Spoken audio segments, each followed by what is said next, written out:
Blog Talk Radio. Something's gone wrong. For all our vigilance and battle-scarred up with the rights, we let the flame of freedom's torch grow cold. Because there can be no torch to pass where there's no flame. Freedom has only one enemy it cannot defeat, and that is negligence. So your presence here, now, today, is an act of reverence. Of all man's works beneath the heavens, none shines brighter than our Constitution. I think Jefferson and Paine, Adams, Madison, Mason, Franklin, I think they're looking down right now at us. I think they understand what we're trying to do, what we strive to do.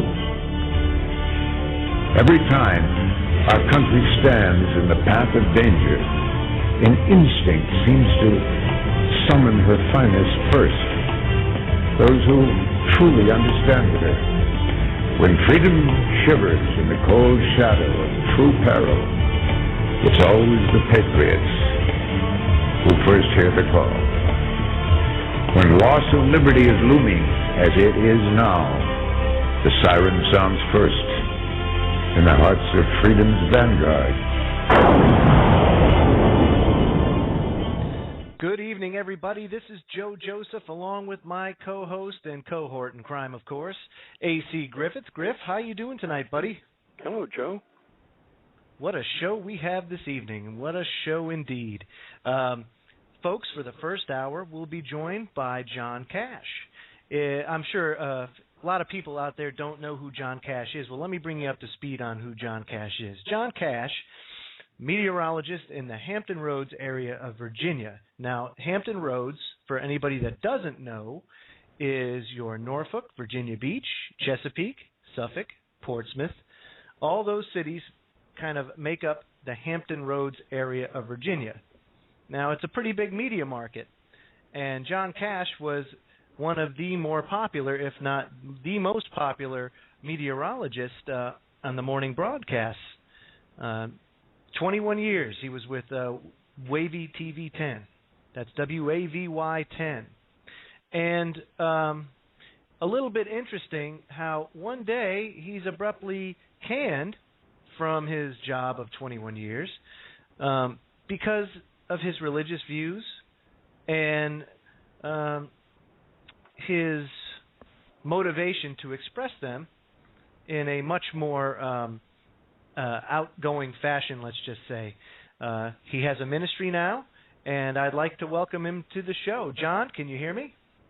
I can hear you, Joe. How you doing, buddy? I'm doing just fine. Jon, my co-host here is A.C. Griffith. I also have another co-host here, John King. Johnny boy, are you there? John King. Johnny. No, John's not there yet. Okay, but I do see him coming online, so that is good. Well, Jon, it's been a little while now since you've hit the streets again. Are you looking for another job in meteorology, or are you pursuing your ministry now full time? No, I'm going to be doing my ministry full time. It's something that is a God calling that He has been calling me at for years. And but my plan was to simply fulfill my end of the bargain with my TV station, which would be to have my contract run through next August. And then after August, I was going to then kind of go off into the night and transition from meteorology to a full-time evangelist, because, boy, does this country need it. And August 31st, I was called into my boss's office and canned, as you put it. I mean, that's the only way I can really describe it, because it was so hasty in a way. I mean, there you were one day on the TV, and the next day you're gone. Yeah, you know? It was quite hasty, to say the least, because the fact is you normally have 4 meteorologists at a TV station to do all the shifts. One of our meteorologists was out on maternity leave. We had a tropical storm approaching. from the south, maybe a hurricane, can't remember, but it was a big storm. And right as the storm was approaching, I was fired, and that left it to 2 meteorologists to do 4 meteorologists' work. Wow. Well, all I know is this, that how convenient is it that, here you have a guy of 21 years on the payroll, and Griff, you did a little researching into Wavy's payroll, didn't you? It's up there, isn't it? Wavy's been around for a long time, and it was among the people, among the audience, a respected station in that area down there. Sure. I want to greet John. John, it's an honor to know you. I'm up here in Richmond, not too far from you down there. Well, Griff, nice to talk to you. We love Richmond. My wife is from that area, and we really do enjoy it. In fact, the story made it all the way up to Richmond. WTVR covered it I think just last week when we filed our lawsuit with the EEOC. Mm-hmm. But, WTVR went on the air in 1948. It was the first TV station in the South, and I knew the people personally. They taught me, the engineers that built that station in 48 taught me everything I know about electronics and ham radio. Now, so again, we were looking into it, and yeah, they do have a tremendous payroll. And isn't it convenient that with as far as we could tell, revenue is going down as far as on network television. And do you kind of feel like it was a convenient way for them to cut the payroll? Just your feeling on it? Is that for me? Yeah, that's for you. Mm-hmm. Well, I had a good salary. Yeah. Certainly, cutting a large salary might be a smart move unless the person that was demanding the large salary had a very large following that was bringing in millions upon millions upon millions upon millions, if you get my point, of dollars every year into the TV station. Sure. And if, of course, those many of the people that watched decide to stop watching and your ratings go down, then you wind up losing much more than you save by cutting that piece of the payroll. No, I totally agree. I think it was a foolish move on their part, and we'll get into how I feel about it, but I'm kind of just trying to set this up for our listeners so that they have a better understanding. So did they offer you any reason whatsoever why? Did they at least give you the courtesy to say, hey, John, this is the reason why it happened and blah, blah, blah, and we just can't continue our relationship anymore. Thank you very much for your time. I mean, did they at least give you some sort of reasoning behind what they were doing this for? Well, they foolishly did. That was the problem because I'm not the suing type at all. I think lawsuits have their place, but I'm just not one of those kind of people that were ever to pursue a lawsuit. But unfortunately, in March, they came to me and told me that I was doing some things that they did not want me to do. And they had a few legitimate points, very minor points, just something that you just sit down and say, hey, blah, blah, blah, and you go, okay, and you fix that. Everything related to my ministry that the Lord's given me. And then August 31st, they came in and listed 2 more points that they said that I was doing. And at that point, they fired me. And that was it. If they had simply came to me and said, hey, this isn't working out, and let me go, it would be a totally different story. But they did not do that. They foolishly listed many points, which I cannot get into all of them. No, that's okay. I can get into one of them because my lawyer got into one of them during the EEOC lawsuit that has now made the national headlines. Okay. And the one point that we can make that's real simple is this: I was in the middle of a revival, speaking at an area church during the evening of August 29th. That was a Sunday night. Mm-hmm. And at the revival, I had told the church, as I had told many churches over the years, that one day I planned on leaving television and pursuing the ministry full time because God was telling me that's what I needed to do. Okay. And I had told the church that I most likely, at the end of my contract the following year, in August that I would most likely, God willing, leave my TV job of 21 years and move into the ministry full-time as I'm being commanded by God. Mm-hmm. And that one point was brought up. This was the last point that was brought up by the general manager of the TV station. He then said, this is very bad for business, very bad for business. And at that point, he fired me.